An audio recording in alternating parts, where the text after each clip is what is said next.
Bonsoir à tous, bonsoir Samuel. Bonsoir François. Voici les titres que nous développerons dans cette édition. Après le PS et l'UMP, les Verts dévoileront leur liste complète la semaine prochaine en vue des municipales. En avant-première, nous découvrirons dans cette édition le premier représentant de la société civile, un acteur bien connu de la vie culturelle toulousaine. Nous arrêterons également sur la SAVIF de Toulouse. SAVIF comme Stop à la violence intrafamiliale. C'est un lieu d'accueil pour femmes victimes de violences conjugales. Enfin, comme chaque vendredi, nous balayerons l'actualité sportive du week-end et nous terminerons notre tour d'horizon des athlètes midi-pyrénéens engagés à Sochi. Absolument Samuel, mais pour débuter, après le PS et le patron du bikini, Hervé Sansonetto, 69e sur la liste de Pierre Cohen, c'est un autre acteur de la vie culturelle toulousaine qui s'engage pour les municipales. Son nom, Ali Théard, il gère lui aussi une salle de spectacle, il s'agit de la Dynamo.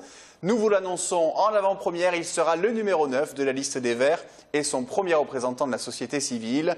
Hier, il tractait sur le marché de la Reinerie, quartier où il a grandi. Jérôme Bollock vous le fait découvrir à travers ce portrait. Ali Théard n'est pas un total inconnu en politique. En 2001, il était sur la liste des motivés.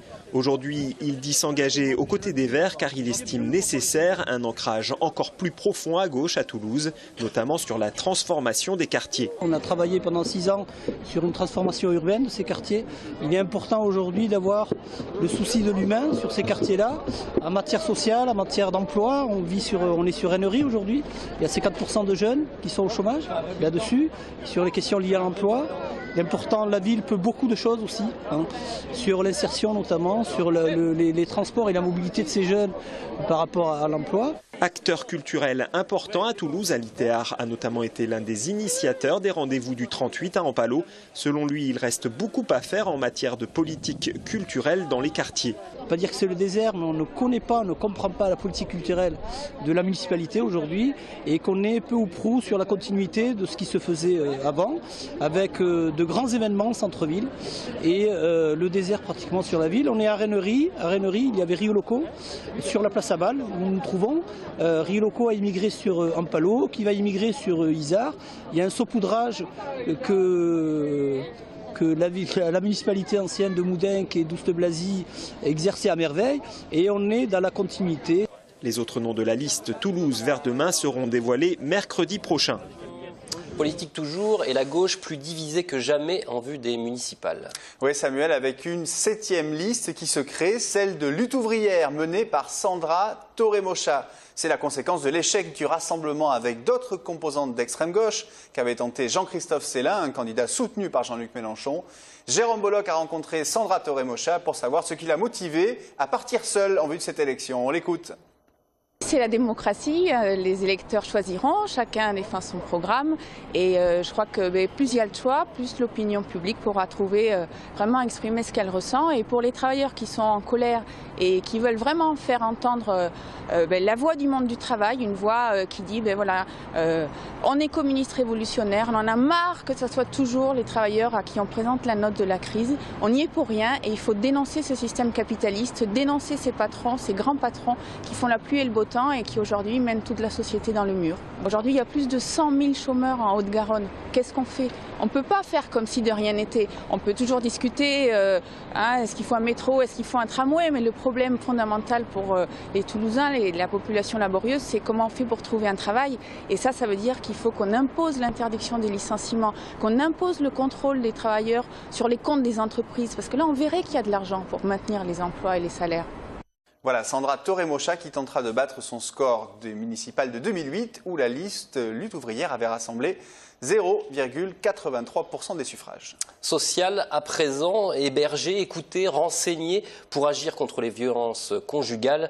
Voici les missions de la SAVIF. Oui, l'association Stop à la violence faite aux femmes vient en aide à celles qui souffrent des violences physiques ou psychologiques également très destructrices, comme nous allons le voir dans ce sujet de Déborah Bouissou et Marion Posier. Un sujet que nous verrons peut-être un peu plus tard dans le journal. Ouais. On va poursuivre donc avec la justice qui a entériné hier Arcole Industries qui serait le repreneur du transporteur Maury Ducrot.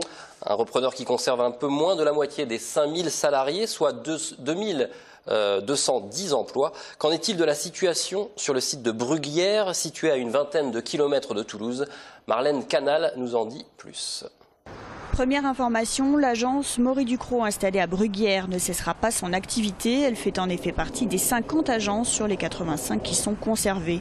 Pour les salariés, en revanche, ils vont être environ 70 sur 132 à être licenciés. Et c'est en milieu de semaine prochaine que les noms seront communiqués. Face à les noms, vous savez, la liste elle a été faite de telle façon et qu'elle est pratiquement poste par poste. Donc il y a beaucoup de gens qui peuvent se reconnaître dans les gens licenciés. Alors pas tout le monde. Par exemple sur les conducteurs aujourd'hui sont 40. On n'en garde que 15. Mais après, sur d'autres postes, on peut bien voir qui va être licencié. Compte tenu de ce qui s'est passé là, depuis la mise en redressement judiciaire, et le problème, c'est que au jour d'aujourd'hui, le travail a diminué, et donc forcément, les licenciements sont inévitables.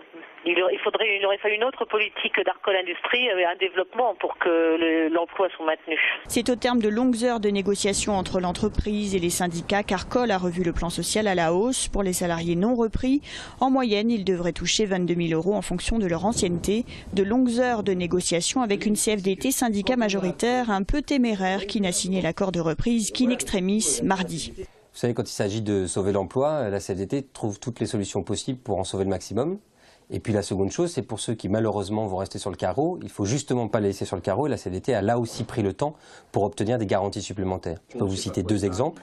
Le premier exemple, c'est sur l'accompagnement à Pôle emploi avec le contrat de sécurisation professionnelle, où les salariés vont bénéficier de leur salaire pendant un an, quasiment à 100%, pour les salariés qui ne retrouvent pas l'emploi dans Maury Ducrot. Deuxième aspect des choses, pour ceux qui, licenciés, retrouvent un emploi très très vite, une garantie d'avoir 300 € chaque mois supplémentaires par rapport au salaire qu'ils vont toucher dans leur future entreprise. Un comité de suivi de cet accord va être mis en place pour déterminer les critères retenus comme l'âge, la durée de la carrière, la formation professionnelle des salariés licenciés. Voilà, nous sommes maintenant en mesure de revenir sur le sujet concernant la SAVIF qu'on vous a annoncé juste avant celui-ci. La SAVIF, c'est donc l'association Stop à la violence faite aux femmes. Elle s'occupe des violences physiques ou psychologiques qui sont également très destructrices. Marion Posier et Déborah Bouissou nous en disent plus dans ce sujet. On les écoute.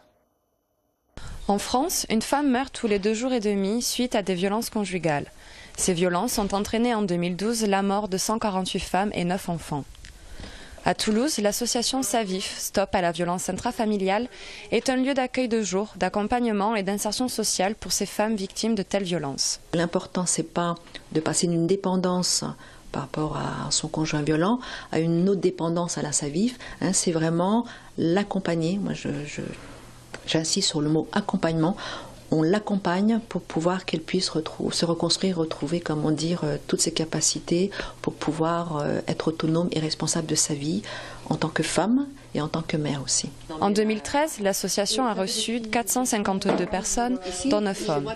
Les violences conjugales sont un fait de société invisible et peu entendu. Parce que les violences conjugales, il y a tout un processus. Au départ, la victime n'est pas consciente qu'elle est victime de violences conjugales. Ça commence par des petits reproches, par des petites insultes, par des petites piques. Et souvent, à un moment donné, quand la victime prend conscience qu'elle est victime de violences conjugales, c'est trop tard. Parce que déjà, elle prend conscience qu'elle est isolée.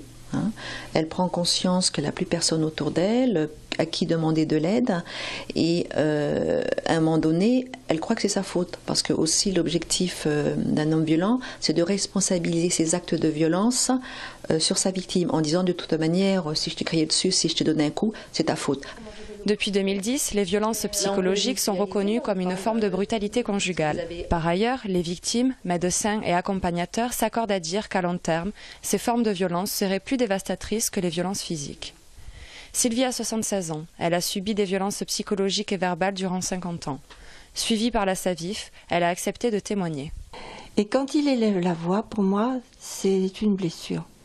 C'est pas du sang qui coule, mais c'est mon énergie, ma force vitale, ma joie de vivre.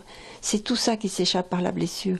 Et ça, il me connaissait. Un jour, il m'a dit, tu as toujours peur, tu as peur tout le temps. Et c'est vrai, parce que j'avais peur, quoi. Voilà, je ne savais pas à quoi m'attendre. Est-ce qu'il allait être le mari charmant ou alors un personnage inquiétant, mais que je cherchais toujours à comprendre. Je voulais le comprendre. Et surtout, comme il avait l'air de souffrir tout le temps, je cherchais à soulager sa souffrance, oui.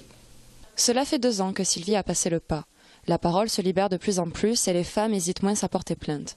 Pourtant, sans changement des mentalités et des représentations de la femme, ce fléau social perdurera. Tout autre chose à présent, Samuel. Après la crue, le nettoiement des bords de Garonne s'achève. Oui, faire son footing ou promener son chien sur les berges, c'est à nouveau possible. Les équipes de la ville ont terminé de nettoyer le limon déposé par les inondations de fin janvier. Les ponts ont également été dégagés. Quelques branchages sont encore bloqués au niveau de l'île du Ramier et contre les piles du Pont Neuf. À charge au Conseil général de dégager ce dernier. Il est sous sa responsabilité. Aucune date n'est prévue pour l'instant. Le département attend le feu vert de l'entreprise privée chargée d'enlever les embâcles. C'est le nom de ce bois échoué sous les piliers de pont. On en sait plus en revanche sur les désenvasements de la péniche, quai de la Dorade. Les opérations de démontage, pompage puis renflouement devraient débuter lundi et prendre fin le 19 février prochain. On parle emploi à présent, François, avec une initiative à souligner. Cela se déroulait salle Barcelone, près de la place Saint-Pierre aujourd'hui. Oui, il s'agissait de la 14e édition de la journée Emploi Solidarité organisée par l'Étoile sportive de Saint-Simon. À l'origine, c'est un événement qui visait à aider les footballeurs à se reconvertir dans le monde professionnel. Avec le temps, il a pris de l'ampleur pour s'ouvrir au grand public. Il participait des entreprises, mais également des formateurs autour d'ateliers pour aider vers le retour vers l'emploi.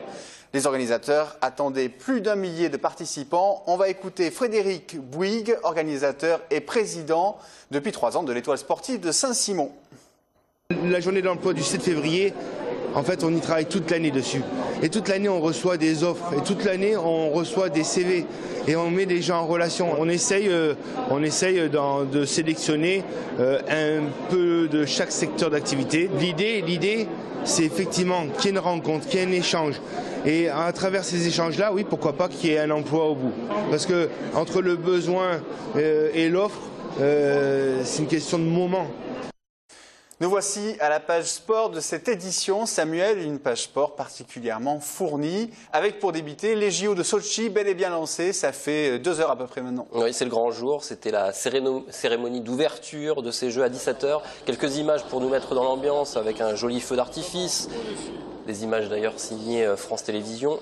Et un premier couac avec un des anneaux olympiques pas représenté. Hein. Ouais, le manque de bol, c'est l'anneau qui représente l'Amérique. Ça, c'est pas de chance. Hein. On n'aimerait pas être à la place du fautif. Ouais, les JO sont lancés, en tous les cas, les 116 athlètes français ont défilé. La compétition va durer 2 semaines, soit jusqu'au 23 février prochain. Nous concernant, après Perrine Lafont, déjà qualifiée pour la finale du ski de boss, et Paul-Henri Delerue en snowboard cross, dont vous nous avez dressé les portraits hier. On continue notre petit tour d'horizon des athlètes midi-pyrénéens engagés dans ces Jeux. Oui, je rappelle, ils sont 5 de la région à être actuellement à Sochi. On va poursuivre avec Anne-Sophie Barthé. Elle va avoir 26 ans dans quelques jours. Anne-Sophie, c'est la Toulousaine de la bande. Elle est née dans la Ville Rose, spécialiste du combiné et du slalom. La retrouver sur un podium serait un petit miracle, même si la Toulousaine est régulièrement dans le top 30 mondial. Vous la voyez là, elle poste régulièrement des photos sur son compte Twitter. Elle est active sur les réseaux sociaux, donc on peut la suivre aussi par ce biais-là, Anne-Sophie Barthé. Ok, on suivra ses performances. Une autre femme à présent, il s'agit de Marie-Laure Brunet. Oui, elle performe en biathlon. Elle a 25 ans, elle nous vient de Lannemezan. Rappelez-vous, Marie-Laure, elle avait éclaté lors de la dernière Olympiade, c'était à Vancouver en 2010. Marie-Laure a déjà connu le bonheur de conquérir une médaille olympique. Elle en avait même décroché 2, de l'argent et du bronze, il y a 4 ans. À Sochi, elle sera présente sur le 7 km 500 sprint, sur le 10 km poursuite et sur le 15 km individuel. Elle a expliqué être vraiment impatiente d'en découdre dans une position d'outsider, ce qui n'est pas pour lui déplaire. On pourra suivre ses performances à compter du 11 février. Oui. Un dernier sportif régional, il s'agit d'Adrien Théo, c'est un nom qu'on connaît. Assez connu dans le ski, oui. Adrien Théo, c'est le fondu de vitesse. À 29 ans, il a engrangé beaucoup d'expérience ces dernières saisons. Il est le spécialiste de descente et de super G. Ce natif de Tarbes a gagné la descente de Kvitschel en mars 2013. Il s'est confié à nos confrères de Reuters ces derniers jours, se présentant comme un épicurien et un addict de tous les sports, en particulier des disciplines de glisse jusqu'au rugby. Lui, voilà. On pourra le suivre à partir du 9 février, dès dimanche. Dès dimanche, donc bonne chance une bonne chance de médaille pour lui. Ouais. On suivra donc ses exploits. Alors les jeux, bien sûr, que paraît les esprits, mais il y a aussi la Ligue 1 qui joue dès ce soir avec une affiche alléchante au Stadium. Oui, au Stadium, c'est à 20h30 le TFC qui défie l'AS Saint-Etienne. Les Violets qui sortent d'un match plutôt sérieux au Vélodrome face à l'Olympique de Marseille. Ils avaient fait match nul de partout avec comme buteur, vous le voyez, Ben Yedder et ensuite Aurier. On avait noté également la première en championnat du gardien Zachary Boucher, plutôt prometteur d'ailleurs, vous le voyez. Oui, et ce soir sera peut-être l'occasion de découvrir une autre recrue du mercato. Il y a eu ce gardien. Là, on pourrait voir débuter le défenseur serbe Veskovac qui a remplacé Aymen Abdenour, parti pour Monaco. Oui, lors du mercato, effectivement. C'est un match vraiment contre Saint-Etienne, un match à enjeu pour le TFC qui reste 13e de la Ligue 1 contre Saint-Etienne 4e de la Ligue 1, il faut le rappeler. Et qui rejouera le TFC dès la semaine prochaine face à Bastia. Il y a un match en retard. Ils sont 13e, mais il y a un match en retard. Fameux match annulé pour cause d'inondation. Oui. Il y a beaucoup de rugby aussi au programme avec les 6 nations qui se poursuivent et le top 14. Le 15 de France, ça sera face à l'Italie dimanche. Dimanche, oui, avec 6 Toulousains parmi les 23 sélectionnés par Philippe Saint-André. 5 titulaires, Johan Maestri, Yannick Nyanga, Louis Picamol, Jean-Marc Doussin et Johan Huget. Un remplaçant, le héros de France-Angleterre, c'est Gaël Ficou. C'est un match toujours féroce entre latins, France-Italie. Rencontre programmée au Stade de France dimanche 9 février à 16h pour confirmer le succès acquis de haute lutte face à l'Angleterre le week-end dernier. Voilà, même affiche du côté de Blagnac pour le 6 nations féminin cette fois, rapidement Samuel. Oui, c'est à Blagnac, France-Italie, au stade Ernest Argelès, samedi à 17h30, stade déjà à guichet fermé. Les 3000 places ont toutes trouvé preneur. Et vous voyez là Marjorie Mayence qui joue au Blagnac Saint-Orens Rugby Club. Elle est à nouveau sélectionnée avec l'équipe de France, donc c'est à suivre également. Pendant ce temps-là, le top 14 se poursuit. Le Stade Toulousain forcément déplumé au regard de tous les noms que vous nous avez annoncés dans le 15 de France. Ils recevront Montpellier, ça va être un peu tendu du coup. Ça va batailler contre un adversaire direct, Montpellier effectivement. La rencontre se jouera à Ernest Vallon samedi à 20h35. La bonne nouvelle, si on doit en trouver une, c'est le retour avec les Rouges et Noirs de Maxime Médard, non conservé par le staff du 15 de France. C'est une arme de plus quand même pour essayer de conserver une place parmi les 6 meilleures formations du top 14 et donc obtenir directement un billet pour les phases finales. Ok. Un mot de culture maintenant. Oui, on va passer à la culture avec les sélections ce soir et demain au métronome des groupes midi-pyrénéens en vue du Printemps de Bourges. 8 groupes sont en compétition. L'enjeu, c'est la participation à l'un des plus gros festivals français. C'est un tremplin de rêve. On va écouter l'un de ces groupes, Budapest. C'est un groupe aveyronnais. On les écoute.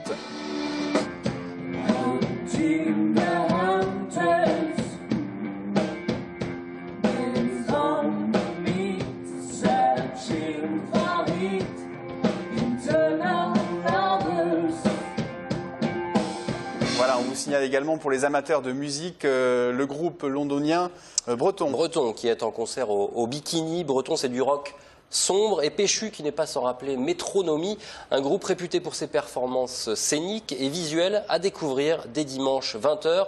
Et pour conclure cette édition, direction l'espace François. Oui, direction Mars plus précisément pour une première mondiale. Cette photo de la Terre vue depuis la planète parcourue par le robot Curiosity. Alors on vous l'accorde, l'impact de la photo est plus symbolique que visuel, mais elle a le mérite de mieux nous rendre compte de l'immensité de l'espace. Excellent week-end à tous. À bientôt sur TLT. Lundi, vous retrouverez Sophie Voinis et Pascal Solaire.